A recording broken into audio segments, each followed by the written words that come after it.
Hello from BA. This is a Rorschach Germany update from the 11th of April 2024.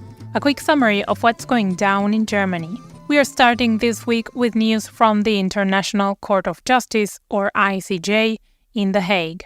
Nicaragua is suing Germany for supplying weapons to Israel. The aim of the totalitarian government from South America, a long ally to the Palestinian cause, is for Germany to cease its support for Israel immediately. The suit argues that Germany, with its weapon supplies, is aiding Israel's alleged genocide in Gaza. On Tuesday the 9th, Germany delivered its defense. The country's lawyers argued that Germany is only supplying a small amount of training and support equipment to the Israeli armed forces, and that the ICJ has not yet ruled on whether Israel's actions are considered genocide, so how can Germany support a genocide when it's not even clear if one is happening? Moving on, one major project of the Green Party in this legislative period has been to combat child poverty in the country. The basic child security reform was supposed to make a big step in that direction, but severe setbacks have hampered its prospects. Christian Lindner, the Liberal Minister of Finance and head of the Free Liberal Democrats Party, or FDP, has denied the needed monetary means. Now the FDP is criticizing again one major change this new legislation would bring. Families would no longer have to ensure they ask for the aid they are entitled to, but the state would need to provide it automatically. The Liberals are also worried about a few thousand extra state employees needed to make this work. As it stands now, the basic child security legislation's impact will not even be close to the impact the Greens were hoping when they proposed the law. Staying on family matters, the Constitutional Court has ruled in favor of biological fathers. German family legislation only allows two legal parents. The social familiar father can be the biological father, a stepfather, or the new partner of the mother. If the biological father is not the social familiar father, then the social familiar father has more chances of being recognized as the legal father of a child than the biological father. The court has now strengthened the biological father's rights and demanded changes to the legislation. The court also opened the possibility of including more than two legal parents.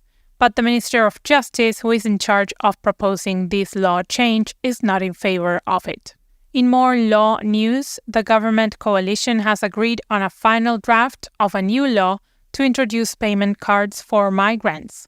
The law aims to make it impossible for migrants to send money to their home countries. The payment card is a hugely controversial issue because the government has so far been unable to provide numbers on how much money is actually leaving the country this way. Human rights activists and experts point out that a payment card would only serve to alienate and stigmatize migrants even more, since they will only be able to use them to receive welfare from the state, and they won't be able to withdraw cash. They can be used in limited stores, as some states are planning to introduce heavy restrictions on where these cards can be used, thus curtailing the freedom of movement for migrants. Still on migration, the Christian Democrats, or CDU, are worried about migrant criminality because the national crime statistic has been released and the number of foreign suspects has increased by around 13% compared to last year. The national crime statistic is a statistic of policing which shows only what the police saw.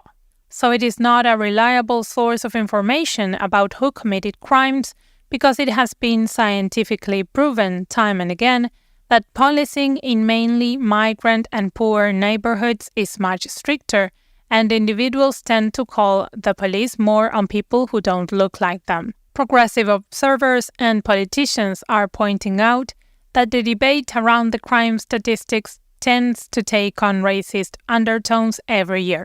Continuing with conservative politicians, as we reported last week, Andreas Scheuer, the former Minister of Transport of the Christian Social Union, or CSU, has left the national parliament. Now we know where he's going next. He already owned a business consulting firm, and now he is working in consulting for the car industry. As always, when another official moves more or less directly from their political mandate into the private sector, a debate about corruption starts, and as always, the government does not have any plans to tighten regulations. Since we mentioned transportation, sales of electric cars are dropping, and the major car-sharing provider Miles has announced that it will not add any more electric cars to its fleets. New registrations of electric cars were down by a quarter compared to last year. This is bad news for Germany's plans to have 15 million electric cars up and running by 2030. As of January 2024, there were only around 1.5 million.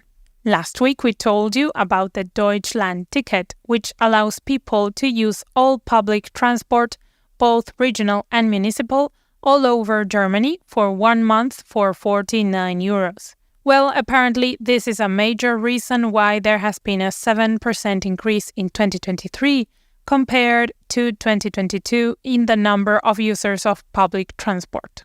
On another note, Germany has started deploying troops to the eastern NATO border in Lithuania as part of the alliance's efforts to strengthen its borders with Russia. As of now, there is only a small group of 20 soldiers being sent to Lithuania ahead of the main brigade, which will follow the group in the coming 3 to 5 years. Germany is planning to station around 5,000 troops in Lithuania. Moving on to European politics, the re-election campaign of Ursula von der Leyen, the sitting president of the European Commission and a member of the CDU, launched with some controversies. She took 2 polemic decisions. She appointed Markus Pieper, a friend and party colleague, as representative for small and medium companies, which 4 EU commissars have objections to because she could have picked someone equally qualified who didn't have personal ties with her. She also put Chief of Staff Björn Seibert in charge of her re-election campaign. The move was also called into question as, in his current position, he gets paid with EU funds and the Union's election rules don't allow her to use any EU funds or assets for her campaign. Seibert therefore had to take an unpaid leave from his Chief of Staff position to work in the campaign. The European Central Bank, or ECB, has announced that they will lower the key interest rate this June from 4.5%, the highest it has been in decades, to a yet undefined lower value. This move comes as inflation across the Eurozone is sinking. This means that loans will become cheaper again and rates on savings will drop. Bad news for all those who have big amounts of money in savings.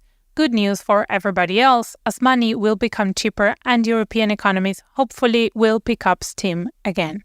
To finish off this week's episode, a European parliamentarian of the Alternative of Germany, or AfD, has lost his immunity after an assembly on Thursday the 11th. The public prosecutor in Düsseldorf had accused Gunnar Beck of stealing and resisting arrest. In October, Beck was caught stealing in a mall in Neuss, a small city in the state of North Rhine-Westphalia. When the police arrived, he reportedly resisted the officers, but the public prosecutor has not yet released any further details. Now that his immunity is rescinded, nothing stands in the way of a trial. It would be his second in his political career after he was convicted in 2022 for assuming a title that wasn't his. He called himself professor, but he is not one. And that's it for this week. Thanks for joining us. We want to invite you to take a look at one of Rorschach's other projects. The Daily Knowledge is a daily pocket newspaper that comes out Monday through Friday. It is in our Hours In format, a little booklet that you have to print in order to read. In the Daily Knowledge Hours In, you'll find a collection of interesting newsletters and selected articles that take about an hour to read. Visit rorschach.com/hoursin/thedailyKnowledge to find the latest editions. The link will also be in the show notes. Ciao!